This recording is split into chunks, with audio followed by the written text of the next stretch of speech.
Hi everyone, this is audap. Let's check out Vampire Survivors running on Nintendo Switch.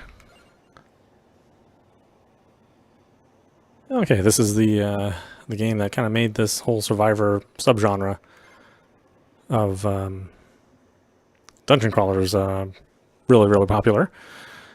We've reviewed quite a few of these games already that managed to release before this game, of varying quality. But now we're back to the original, which I think a lot of people are attached to.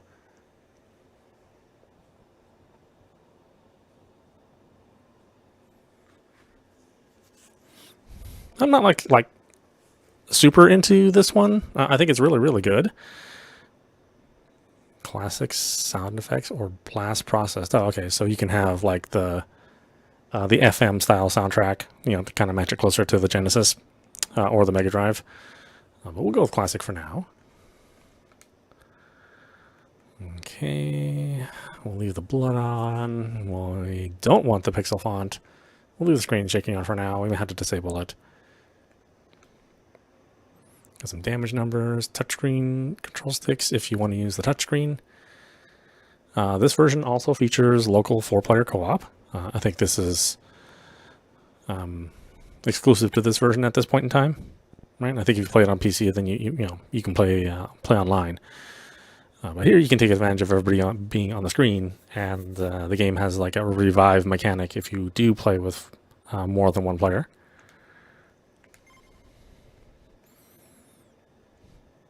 And the good thing about this is that you can have permanent unlocks, like some of the other Survivor-style games out there. Not all of them have this mechanic, but the really good ones do. All right, so we just got Antonio to start with. No big deal there.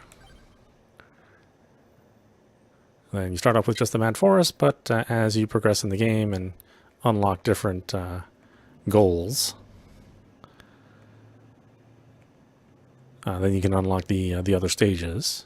Looks like you get these two special ones right off the bat if you buy the DLC. So the two pieces of DLC, you can buy this Mount Moonspell or the Lake Foscari, which I did because this game is like very inexpensive. It's incredibly, incredibly reasonably priced. Although the visuals are nothing to write home about. I've seen in the comments that people just like really love these visuals, and I'm, I think they're serviceable. I think they do their job, but I wouldn't at any point in time say that these look good. I mean, you just have to have a love of pixel art, in 2023. Let's see, knife, magic wand, let's do knife. And again, nothing wrong with it. But I remember seeing comments about this game looking better than some other games which were, using like real-time polygons. Running at a much higher resolution with much more detailed characters. Like, okay, if you think this game looks better, more power to you.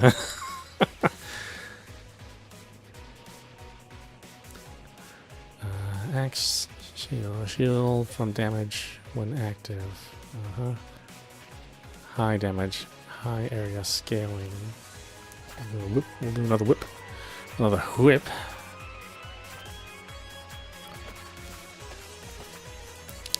I mean, because this is like,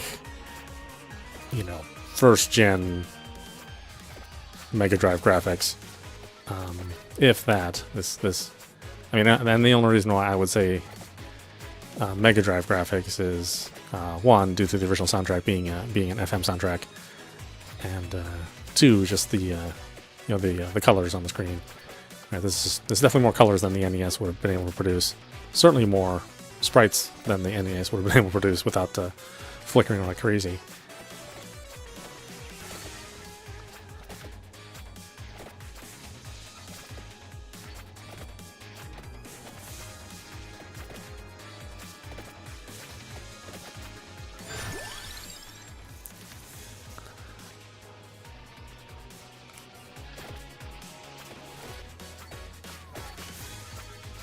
I think the good thing about this is that it's at a, again, it's a very reasonable price. I mean, it's at $5 regular price.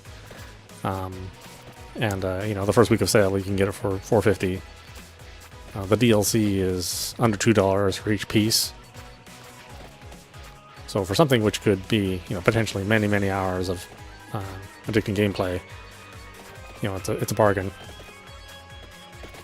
And granted, the cost of the game, definitely didn't go into making nice graphics, but I think it's okay the way it looks. I really do. It's just certainly not good looking. I wouldn't describe this game as having nice graphics. And I think certainly we would have scoffed at this game back in the old days when these kind of graphics were just fading from the majority of gameplay, right? I mean, this would have been fine in like the first year of the Genesis, but by year 3 or year 4, then this would have been very, very dated.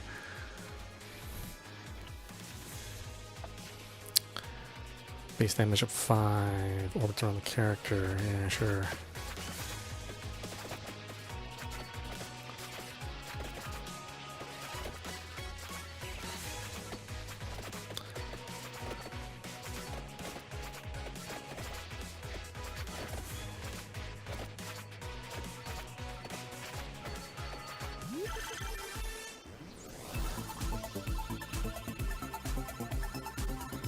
I think this game also kind of got the loot and progression system right.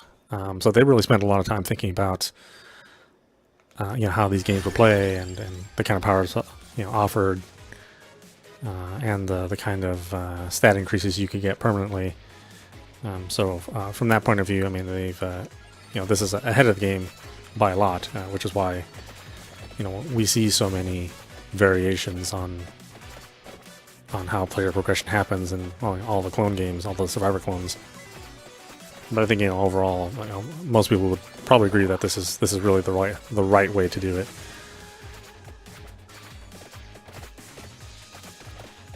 Again, if you're into this style of game, I know not everybody would be. But it is very simple. I mean, you're not really pressing any buttons. You're just moving your character in a direction and occasionally picking an item from the upgrade list.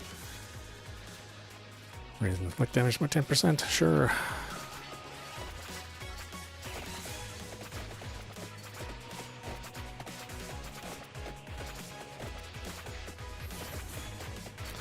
I'll say it's nice to see so many characters on the screen, even though they are very, very tiny, low detail characters.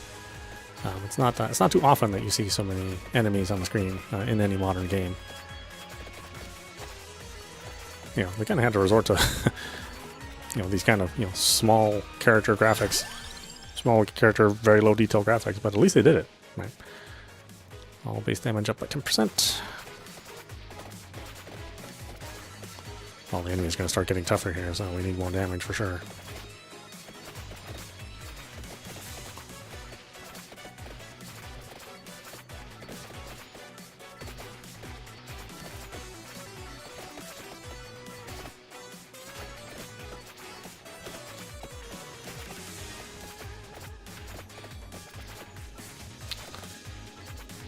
In a way, I think a game like this is sort of silly to review, right? You're either going to know that this game exists and you've already made your purchase by the time you've seen my video,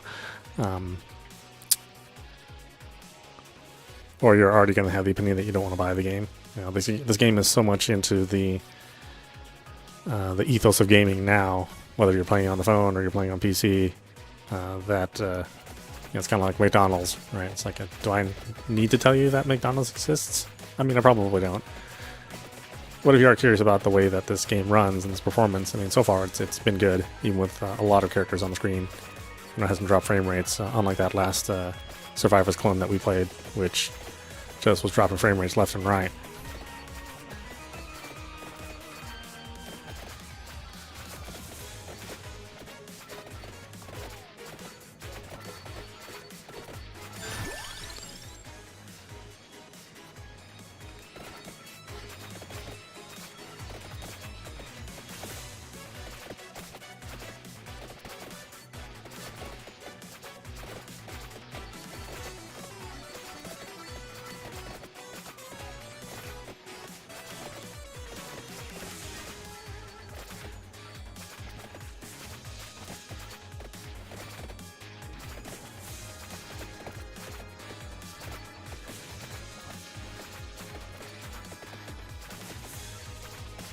And I admit, you know, when I first saw this game and people started talking about it, I really didn't understand the big deal.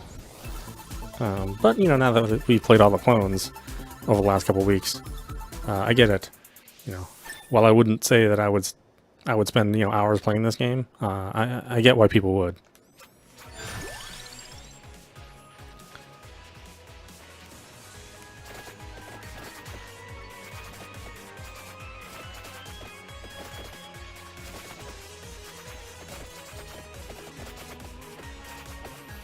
You know, I'd probably play one of the clones that featured, you know, 3D graphics, 3D models more than this.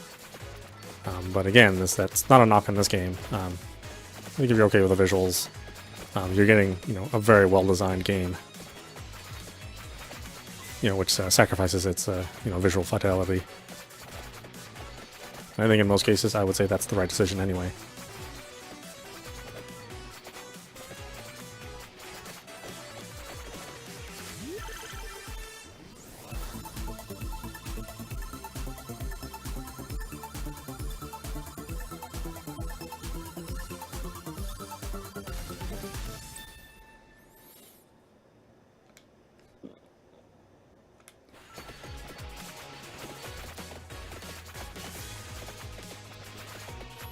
That's nice, you know, as you progress, you can unlock new characters, new levels, so there's always some new stuff to see. There's lots of levels, even if you're just buying the base game and you're not buying the DLC. So you're certainly getting more than like a lot of the clones that we played, where they've only offered, you know, a few backgrounds and a few enemy types.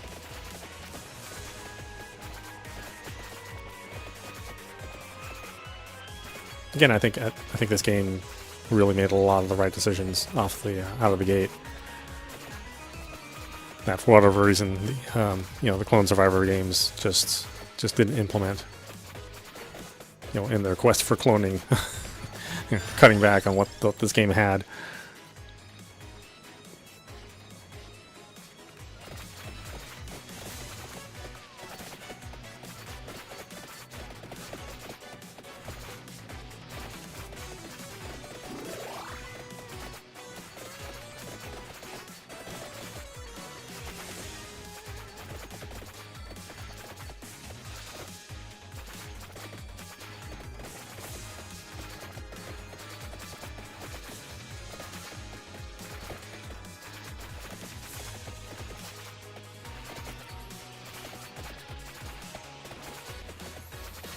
And really, I mean, I'd really suggest all owners buy this game. You know, I mean, in a way, I think a game like this would be ubiquitous with a Switch. You know, like a Mario game, or you know, like buying, you know, most Nintendo games, right? Mario Kart, you know, Mario Wii U, or Super Mario Brothers U. I think it's earned that place just because it is so simple and addictive. And it is the perfect kind of portable game, you know. I mean, it really sits at home pretty well on the Switch. You know, it's not going to tax the Switch. So far, it seems like it's well programmed. You know, they've optimized it certainly better than the clones that we've played before.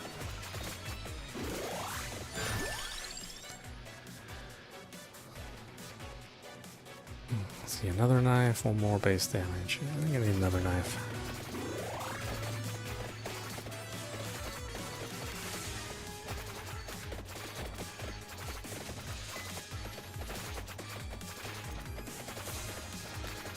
Yeah, and I think even before you start earning the permanent upgrades, I mean, they give you enough upgrades and enough opportunity to power up your character where you actually start feeling like you're more of a badass.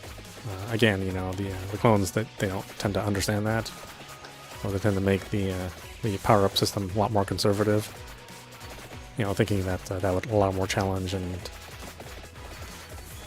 maybe increase the replay value.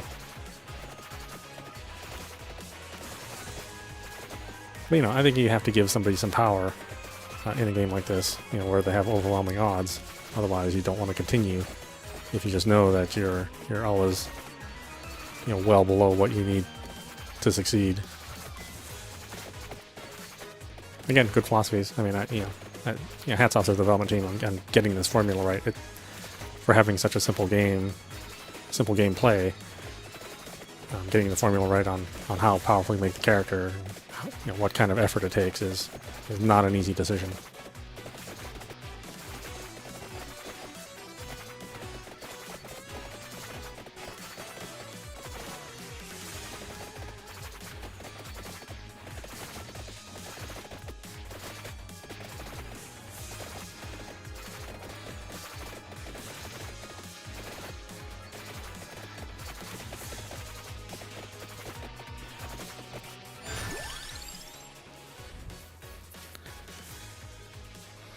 Passes through one more enemy. Alright. Fun times. I think I'm in trouble now.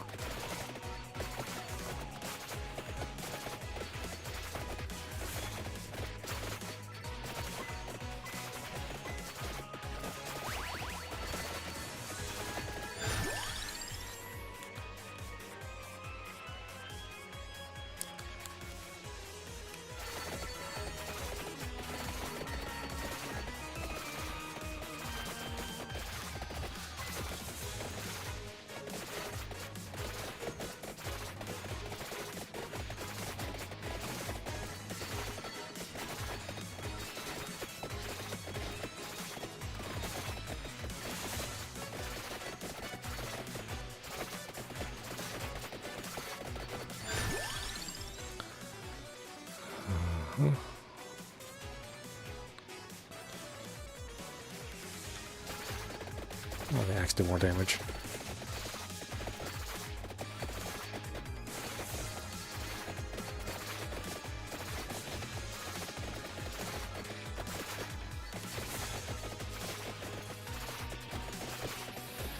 Again, because they're low detail, limited size characters, they can really fill the screen with them. But that's not given to you for free. You still have to program your game to optimize the processing power of the system, of the Switch especially. It can be challenging. But these folks made they put in the effort to make it run consistently, and I certainly appreciate that.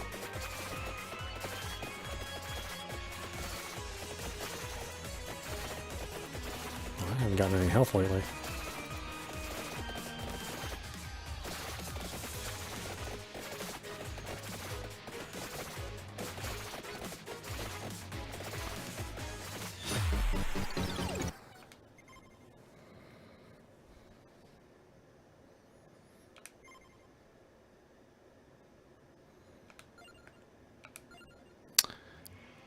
Oh, right. I can buy some power-ups.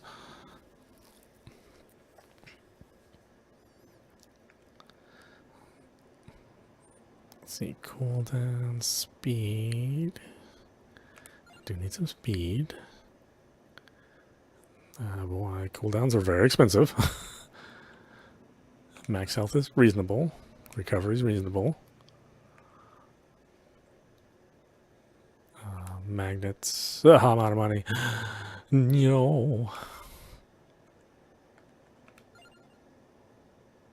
There we go. We got a list of unlocks. Things that you can do. Get more stuff.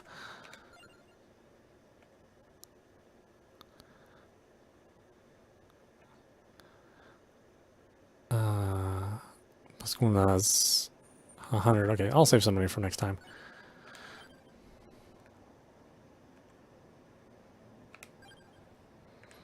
Or maybe here, we'll do some of the DLC. Maybe folks don't know if they want to buy the DLC, so let's take a look at it.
Well,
experience is always welcome.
I need to be able to do more damage.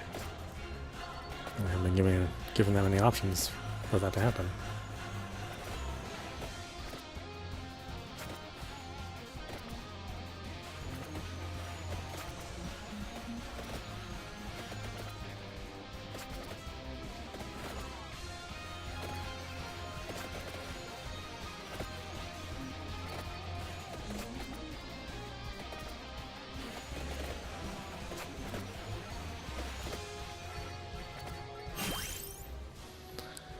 Okay, map. Displays detailed map within Moonspell.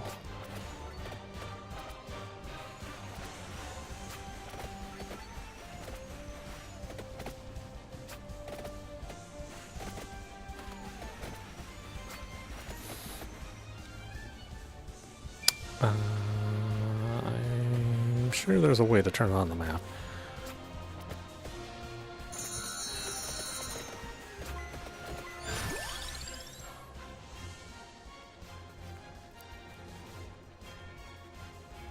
Santa water.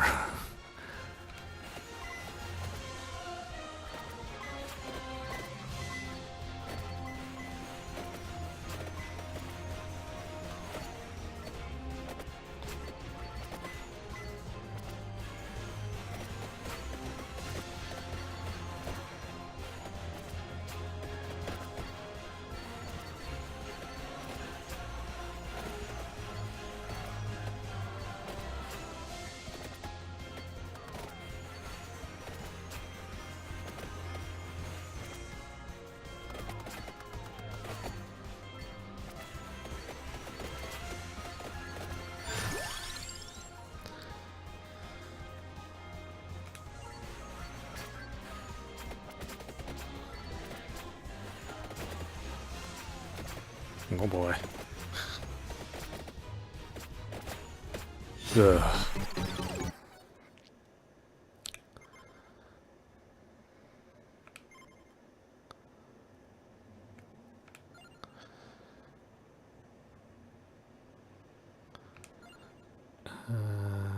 Okay, let's unlock Pascalina, Imelda.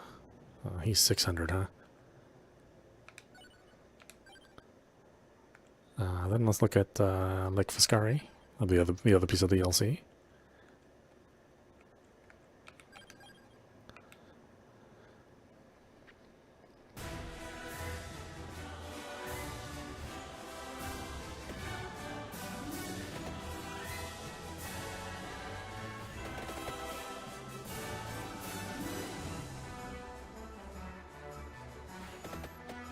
I know, it's already starting out pretty difficult.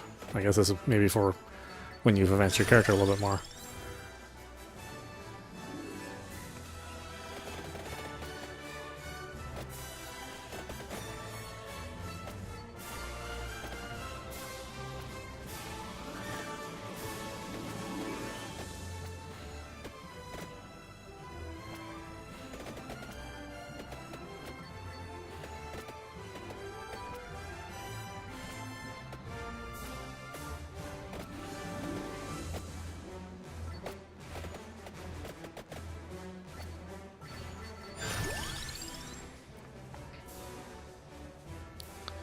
See, base, wound damage, and speed. Sounds good.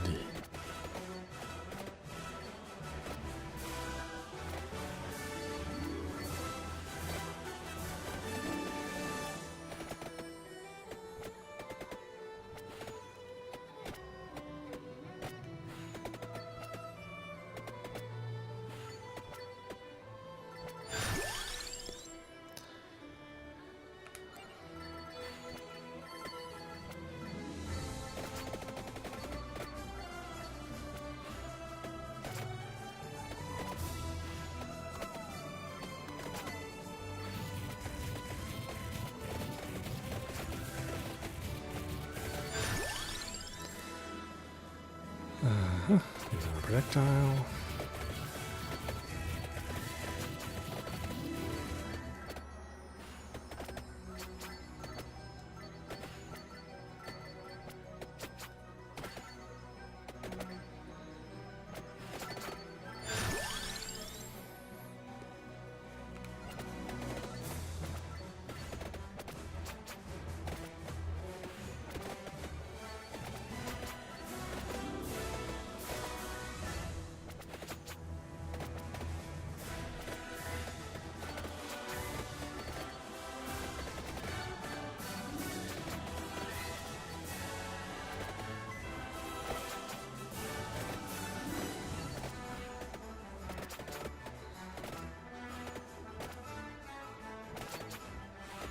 Yeah, the chicken's after me.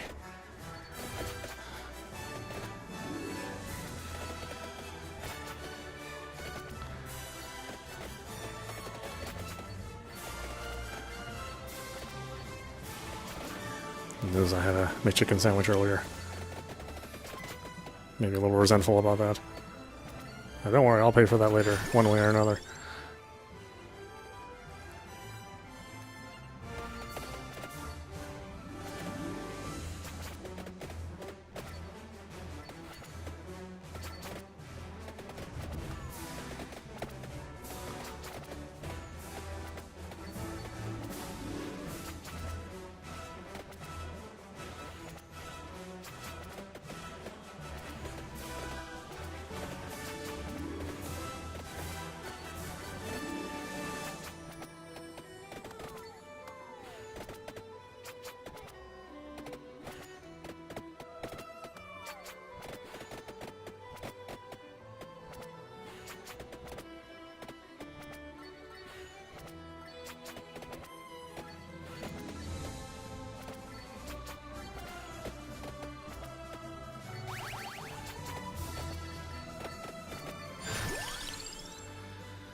Reduces incoming damage by 1, increases retaliatory damage by 10.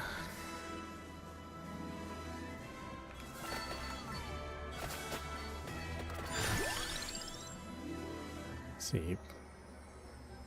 Peach one, fire one. We'll do that one.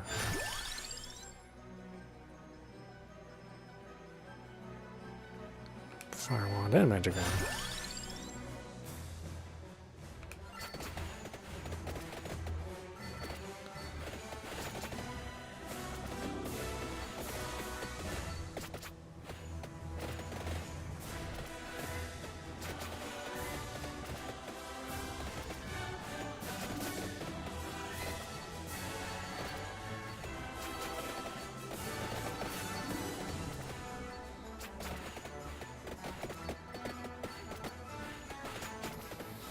Yeah, again, I think the real secret formula to these games is giving you the kind of upgrades that are visual and meaningful.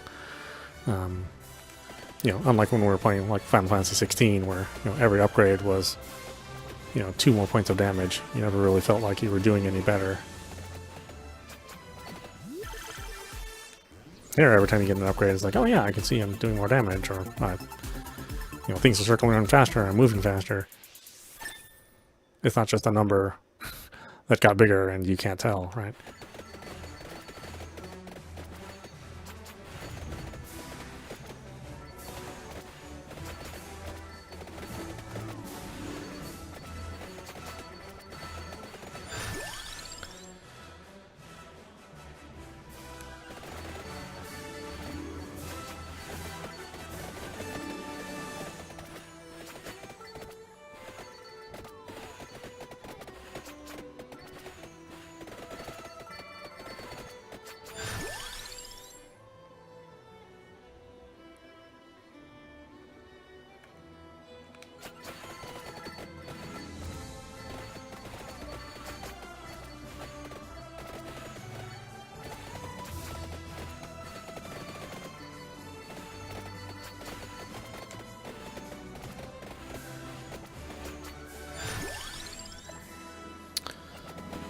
Wah whip.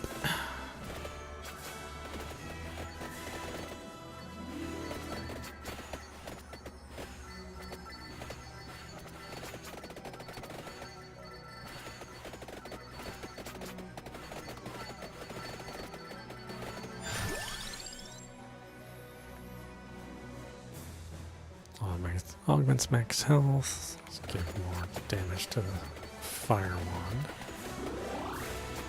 We'll just eat this roasted chicken lying out in the middle of the field. That's perfectly safe.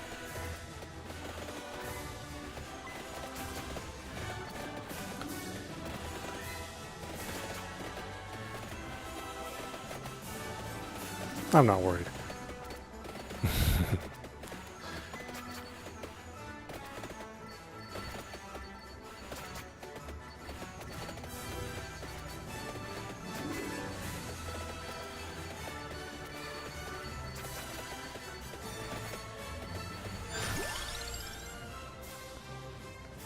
X.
get?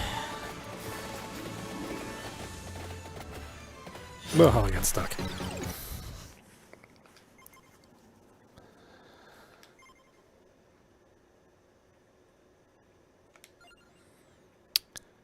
How much was the last one? Ganado? 600? And like I said, all the stuff's kind of expensive. Move speed. Nope. Nope. Permanent +1 projectile, all weapons. Projectiles get 10% faster every 5 levels. Gains 10% more experience in every 5 levels. Gains 10% more damage every 10 levels.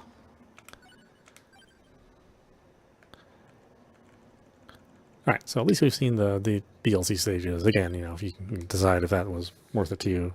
But, you know, they're under $2 for each stage, so I think the value is certainly there. I mean, you know, hard pressed to complain too much about that price, considering they are a little bit more challenging.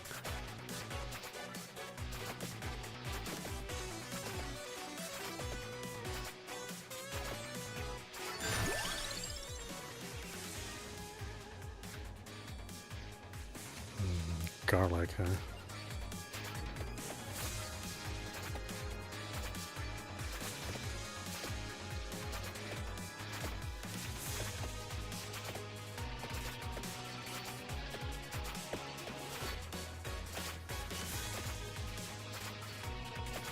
And it's nice that these characters really are very, you know, they're distinctly different in how you start and how you progress.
Sorry, cat break.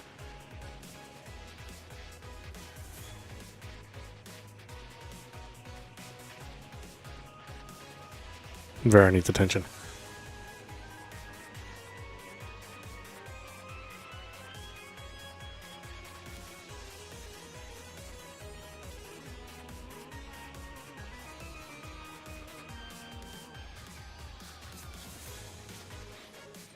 All right.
Yeah, it is funny to play, you know, all the Clone Survivor games more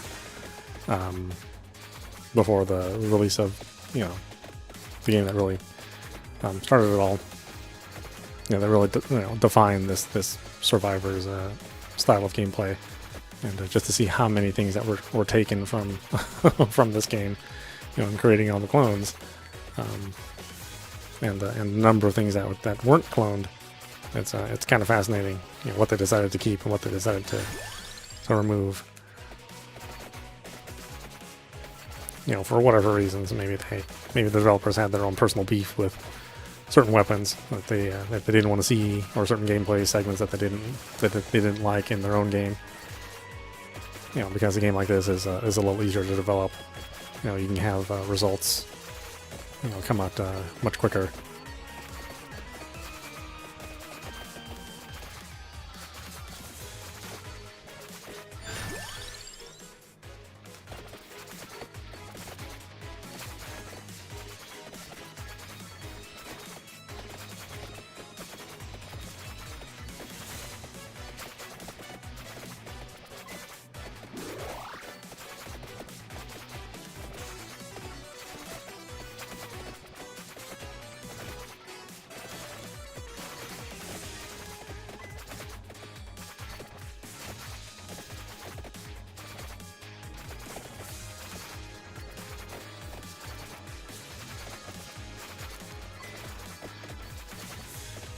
Yeah, and of course, as a developer, you never know what game you're going to make, which is going to, you know, tap into the psyche of the player, right? Which one's going to be a big hit and which one isn't.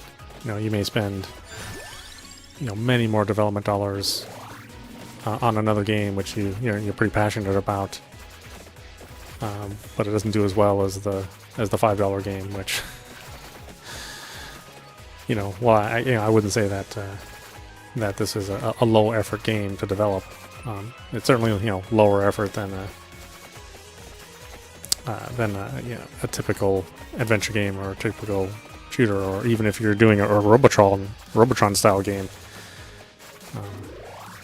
You know, there's more work into a game like that.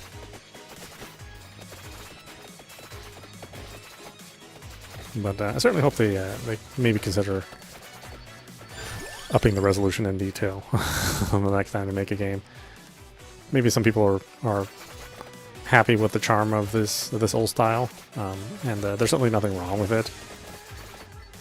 But I would like games to look nicer, you know, just in general.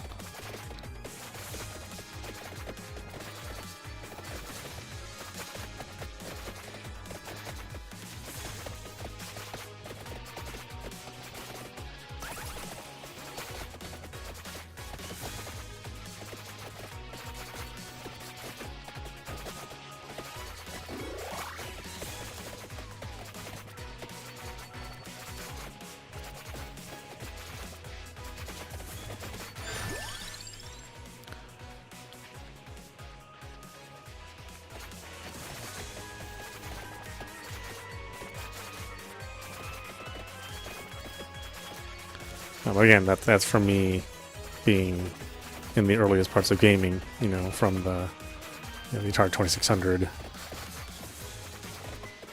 you know, to the Odyssey 2, out to the, you know, the 7800 and the NES, and, you know, I like that progression of graphics and sound. I do. And I don't feel nostalgia for these kind of visuals. You know, I mean, some people just really cling to the idea of, you know, older visuals and having a real love for them, but I'm not one of those people. Just like we're seeing a big renaissance of games made in the PlayStation 1 style, you know, because there are younger gamers out there, or gamers younger than me at least, that you know, that was their, yeah, to them that was their 2600. You know, that was their early gaming memories, and those kind of visuals are the things that matter to them, instead of the, you know, this Genesis style or Super Nintendo style. You know, so that, you know, to them, those are classic. You know, that's the classic imagery that they want to see and want to relive and feel nostalgic for. And for me personally, you know, when we were playing that generation of games, I thought, yeah, man, this is definitely a step up. from the Genesis and the NES, but it was still kind of ugly looking. You know, there's some real rough polygons there. Going back and revisiting those games, I just like, oh man, I just can't believe how bad they look now. And the graphics aren't the end all and be all of everything. You know, I think this game, a game like this, you know, definitely proves that. But it's also nice when they're a little nicer as well. Certainly nothing wrong with that. Nothing wrong with wanting to look nicer. You know, that's why we buy nicer clothes and have nicer makeup. Maybe not me, but theoretically, somebody else who's known for being much more attractive, you know, would invest in those kind of things.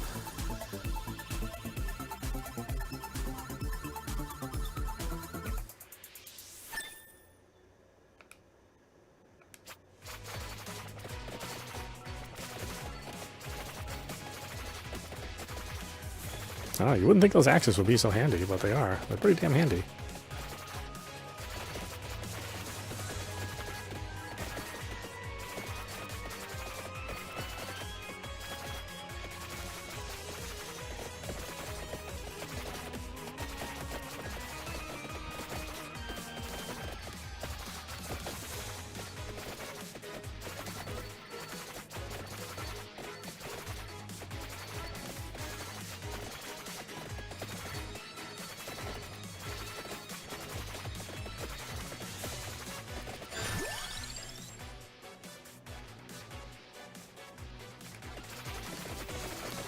Get some more spinach.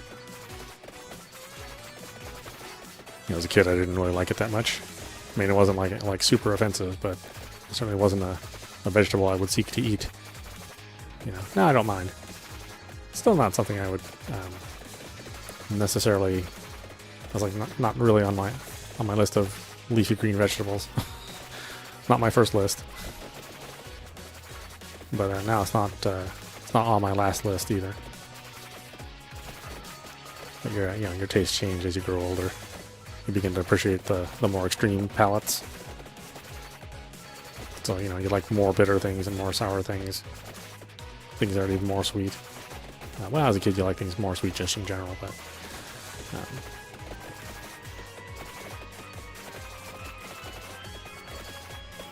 but yeah, spinach. Yeah, it's alright. Fresh spinach is the best.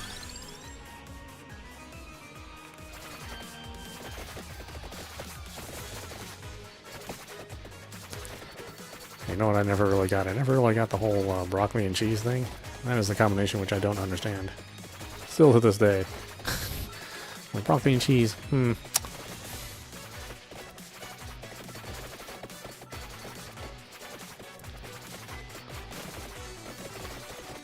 I was like, well, yeah, I know the philosophy is like, well, it makes the broccoli taste better. Like, does it? Or does it just make the cheese taste worse?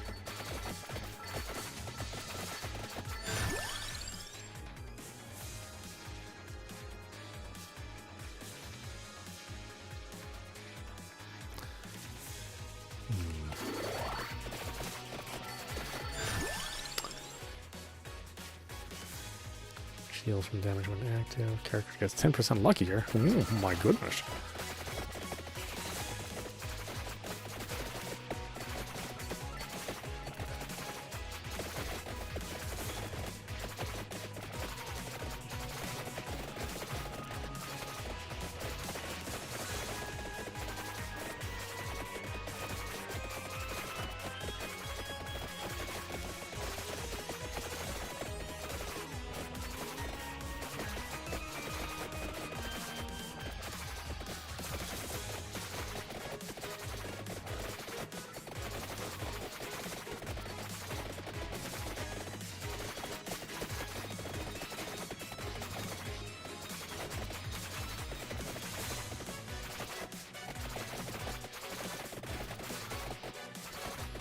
No, not a lot of things have been dropping jewels lately.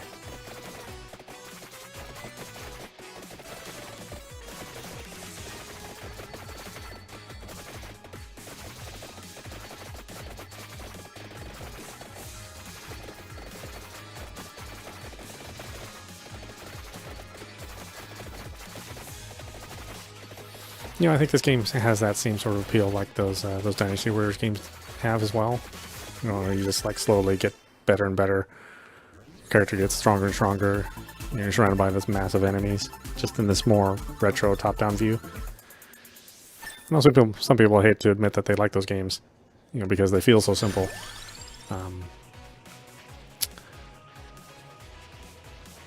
But I definitely disagree. I think those games are very, very complex.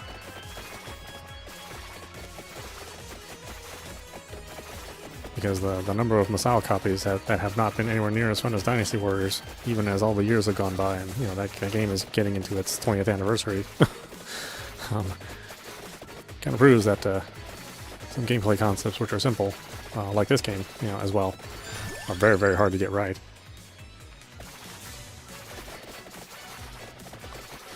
Even if you have like the most talented team of people working with you, you know, well-known veterans of the industry and whatnot, they can still get it wrong.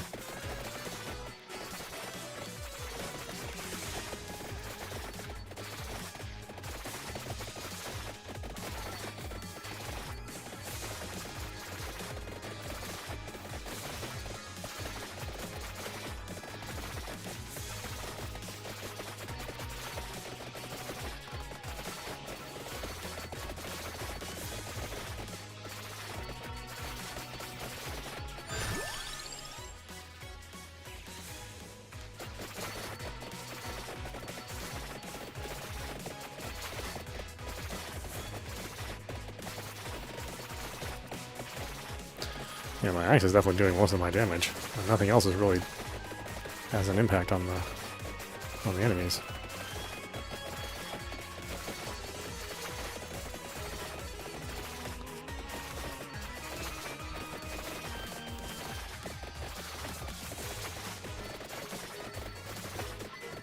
Which is surprising. Usually the whip is actually pretty strong by this point in the game.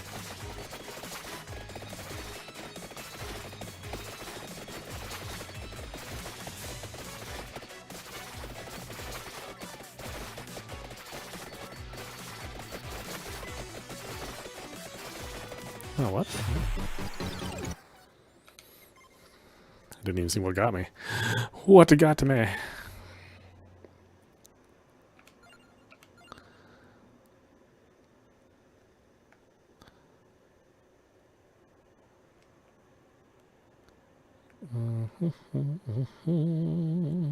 No, I really didn't earn that much money that time around.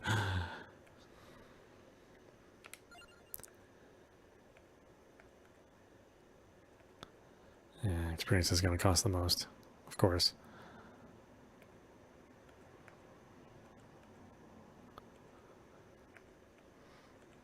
Oh, look at inflation. Well, you can't get anything for 199 gold coins anymore, huh? Somebody needs to talk to the Fed about Vampire Survivors economy. Anyway, this is Apostrophe. You've been watching Vampire Survivors running on Nintendo Switch. Again, I think this is just one of these things that you should buy.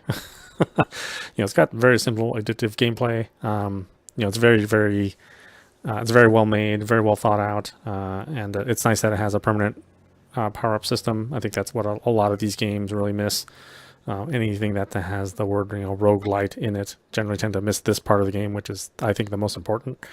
Or making the permanent power-ups too unattainable. You know, I think that's what turns me off on a lot of those games, and the procedurally generated games that don't really run or work very well. But in this case, this does all of those things correctly, and in a good way. You know.